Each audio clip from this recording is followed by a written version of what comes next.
Everything in this video is alleged. I've been following this case for 2 years now. The information just gets sadder and darker. There haven't been any resolutions for this family. For over a year, the Taylor family has been searching, hoping, and praying for answers about what happened on September 20th, 2020. We kind of know what happened, and we're just asking in Jesus' name that somebody will come forth and do the right thing, for we can bury Charles. It's difficult to even hear, so I'm so sorry, but I pray that this is going to bring you guys some answers, and if nothing else, cause someone to finally step forward that knows something that maybe is on the fence for whatever reason about, telling what they know, and let's try to get Charles some justice to that. Absolutely. Do you want to tell us a little bit about Charles, maybe who he was, and tell us a little bit about him in general, and then you can kind of lead us into the events that happened on the days and weeks leading up to his disappearance? Yes. Charles was a very bright kid. Charles was also legally blind. He went to the deaf and blind school, and he was also a knight. And he was just so comical, and he was so comical and so fun when he was growing up. Kids going to be kids. I mean, kids get out there and play with kids and fight and come home and just tell us what's going on with his life and whatnot, because he was always defensive because he couldn't see. But bless his heart, it's kind of hard for me to look at this. But yes, Charles was very funny, and Charles had made, he went to school, he went to high school, and he was dating a lady, and they had 3 beautiful children in Atlanta, Georgia. And so she decided to move to Virginia at the time, and Charles had came back home to West Virginia. I can't do it. You're okay, Sherry. Sherry, it's okay. Williamson, West Virginia, Mingo County, population 2,735. Williamson is a very small town. Charles Taylor Jr. has been missing in that small town for over 2 years now. His nickname, Chuck and Little Chuck. He's been missing since September 20th, 2020. So many unsettling, strange occurrences, shaky people involved, racism, drug users, police department with sloppy police work, if any. And let me tell you something about Williamson. It's when you go down there, it's very, very weary, very, very scary.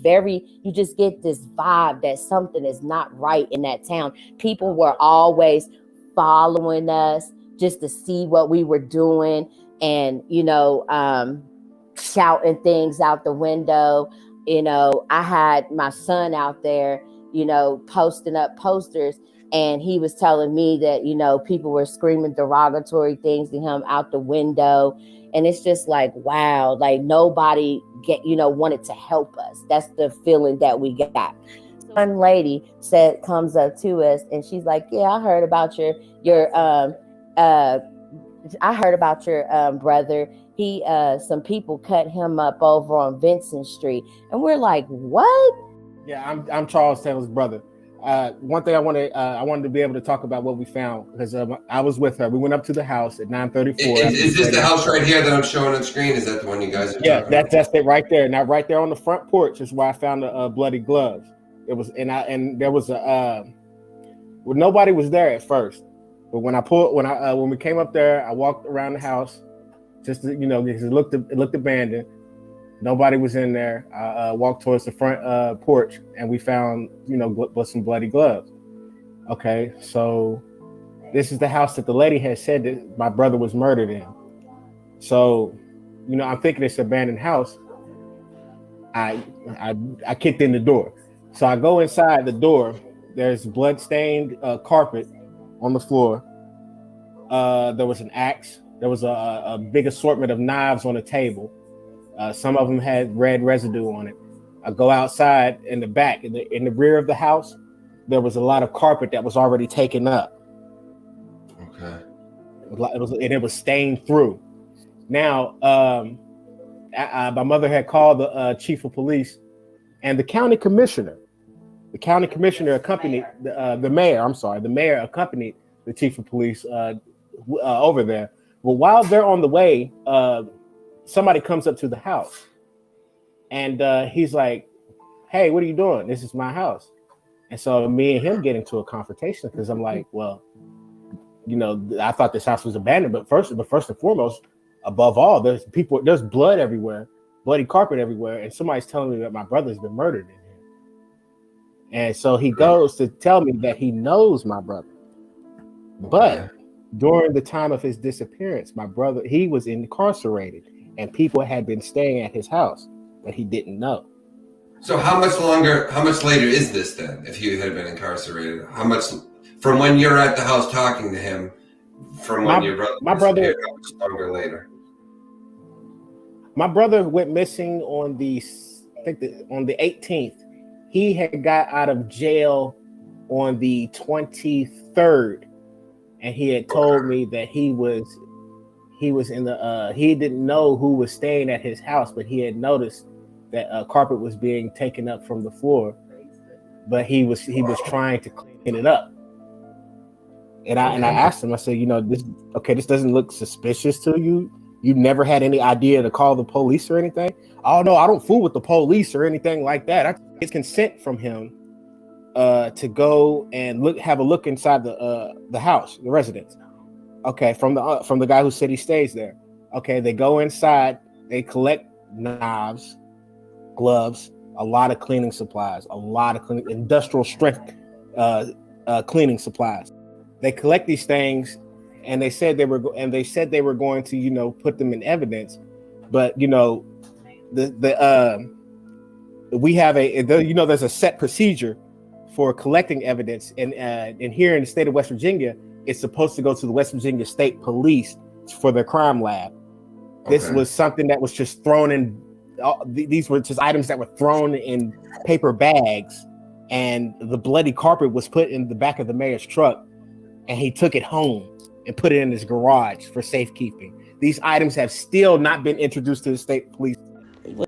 There was this blood right here outside of the house. Mind you, the water was off, so they could not clean everything as they wanted to. You can see right here, bloody carpet. Here's a towel right here with blood. I hate looking at this shit, but another picture of the bloody towel. Here is the house right here. It's 437 Vincent Street. Here is the bloody rug right here. And on October 1st, Abigail was tagged in this gruesome picture right here. At first, the Williamson Police Department told us that there were no foul play involved. This was not brought to the crime lab here in Charleston until 5 days later. Then we had the West Virginia State Police take over his case. When their case was handed over to them, they told us that the evidence came back as animal blood. These three women were the ones who lured him out. This is Rhonda Johnson, Megan Leedy, and Abigail Chapman. Megan and Abigail were the ones who were bragging about my brother being murdered and dismembered, and they were laughing about his body being placed in 6 different locations around Williamson and Pike County, Kentucky. Recently, we were told about this man, Justin Coleman. Justin Coleman is supposed to be one of the men who hid my brother's body. He's bragging about how it's crazy what lie, time, and pressure could do. Rhonda Johnson had my brother's wallet and ID, and she set it on fire. None of these people have been arrested yet. They are all still persons of interest, and no one can find them. Recently, we were handed a paper by the state police which showed us the initial report when my brother first went missing, and it told us that my brother was in fear of his life, which Williamson Police Department never told us about, nor did his girlfriend. He was telling Chad that he thought some people were after him, he might be in trouble, and then this guy's in his apartment. So who the heck is this guy? Right, and nobody knows. That is the strangest thing, seeing that. This is so odd. If I ever saw this, I'd be like, I wouldn't even want to go in my house anymore. So we need to find out who this guy is and what is he doing there. I mean, we're not going to close any other doors, but this needs to be looked at. Something needs to. This guy's just in his apartment. I'm like in shock. Police would ask Taylor's family did they want to view the apartment. Most of his belongings were gone, but a lot of his things were at Williams' apartment. Taylor only had his bed, sofa, and the Bible left in the apartment. There were writings left by Taylor saying that he was afraid that someone was out to get him, that people were doing him wrong. He was asking God for help. The sisters felt like the apartment had been staged. The police wasn't even protecting the apartment as a crime scene. Like the case was foiled from the beginning. There were security cameras on the walls. Over 700 acres of land out there. We need cadaver dogs. Like they won't give them to us. This is Cinderella, West Virginia, 8 minutes away from Williamson. This is the area, I believe, the family thinks that Chuck Taylor may be located at.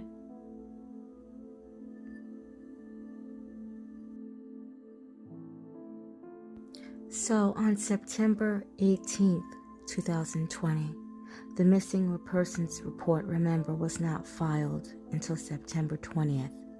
So technically, he went missing on the 18th. So the 18th, he would leave the apartment building at 5:01 a.m. Look what's around. It's absolutely nothing. Where is he going? And with no cell phone. And he's scared. Where's he going? It's nowhere to go. A civilian helping out with a phone, and then the phone gets put back into the police, Williamson PD's possession, and we ask for the phone, and now nobody can have the phone. The phone's never been sent off to be analyzed. Do you know? And was never receipted in. So do you know that the answer to what happened to him that night could be laying right there? My brother will never break contact. If he's not contacting any of us, he's talking to my dad all day long. Would never walk off in the night or early morning when it's still dark outside, because we need the light in order to be able to see where we're going. So basically, the alleged footage, there was no footage. But however, Charles Taylor Jr. was taken out of the apartment complex. His phone was ultimately taken from him, either while he was alive or while he was dead. The family was constantly trying to contact their son and brother while other people were knowing this and had the phone in their hands. From 1 to 3 days, they had time to harm Charles and take his remains and hide them to where they have not been discovered to date. And he was like, oh, well, I know the people who killed your brother. That's when he mentioned Abigail, and he mentioned Rhonda, and then he mentioned Megan. That's how their names first came into play. Megan Leedy was bragging, talking about, we killed that N-word, blah, blah, blah. We put his body 6 different places all around Pike County. They're never going to find him. So Megan and Abigail. So these 2 women had tried to set this one man up last year to get robbed. He had a stimulus check or whatever. So they had met him. They had beat him up at the train tracks and robbed him, took his money, left him unconscious at the train tracks. So trigger warning, this right here can be kind of graphic, and the train literally took off his fucking leg. So Megan had changed her profile picture to this one man. They literally beat this man up and tied him up, took a fucking picture of him, and she made this her cover picture. And on October 1st, Abigail was tagged in this gruesome picture right here. So this picture was uploaded and tagged. Megan was tagged in this picture, and it was like 2 weeks after my brother was missing. So I'm trying to correlate if these two have any similarities with his case and this, because that just, I don't know, something like seeing this picture just really like makes it feel off. Megan and Abigail, these 2 were the masterminds for the murder of my brother. man by the name of Charles Morrison, about 2 months after the search party, he informed the Taylor family that he believed Charles was lured by 3 women. Megan and Abigail had this idea to murder my brother. He had a Social Security check every month because he was blind, and he left that morning with $450. I know my brother. He smoked weed a lot, and I always would talk to him all the time. Like, he would be so trusting with people so easily. He probably just was like, oh, I have $450. I can pay for my own weed, blah, blah, blah. And it was a robbery gone bad. So this was a robbery gone bad for $450, and they had to get rid of the evidence. However, why haven't the police investigated this murder, this disappearance turned murder, how they should? Is it because Taylor had a previous incident with them? Or is it just the regular story? He's black, doesn't have enough money, and on top of that, he has a disability. However, Taylor is somebody's son, he's somebody's brother, he's somebody's father, he's somebody's friend. He needs justice.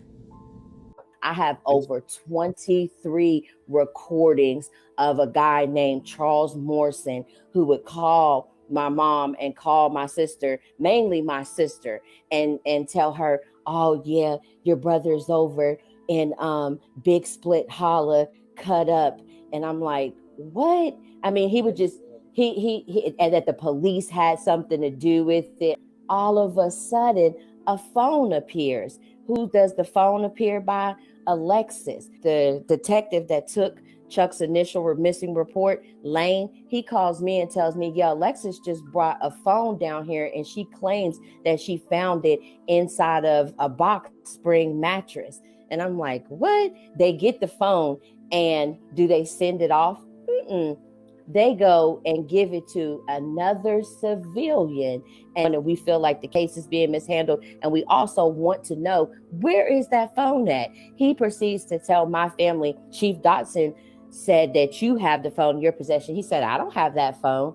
So then when we come down there to do another search, they just throw the girl under the bus and was like, yeah, we gave the phone to her, but now we have the phone back in the possession. And what I'm saying is, I'm kind of tongue-tied, is what I'm trying to make clear is that they did not do proper protocol. There was an incident where the Williamson Police Department had arrested my brother under someone else's name, and he was beat really bad. And so this is the messages right here. Also, trigger warning, the next pictures are like police brutality. He had told me that they had arrested him under someone else's name and that they had beat him really bad in the woods. And he did jump out of the paramedic, so he got arrested on the Kentucky side because there's a crossover that you can cross over to. And his kneecap was busted, his elbow right here, and you can see how bad that is, like from the side.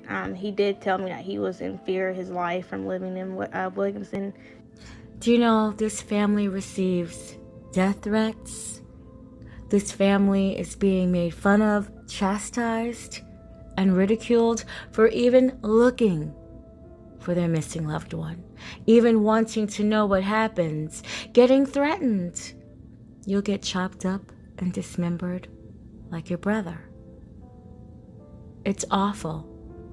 It's awful, the inhumanity in people. It's so much to this story. Everything that I used is in the description box. Please follow it. I will continue to follow this story until the Taylor family receives justice.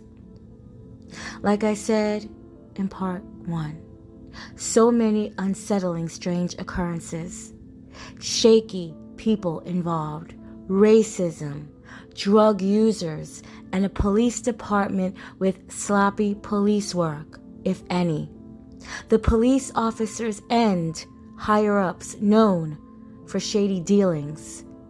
In this tragic case, people lingered around him, preyed on him. People were not mentally well around him, and with dangerous intent around him. I think me personally, my thoughts on it is just to raise more awareness. The more people know, the better, the better off we'll be as far as being able to reach out, and people being able to reach out and, offer, resources to help us. We just need more. We just need as much awareness as possible.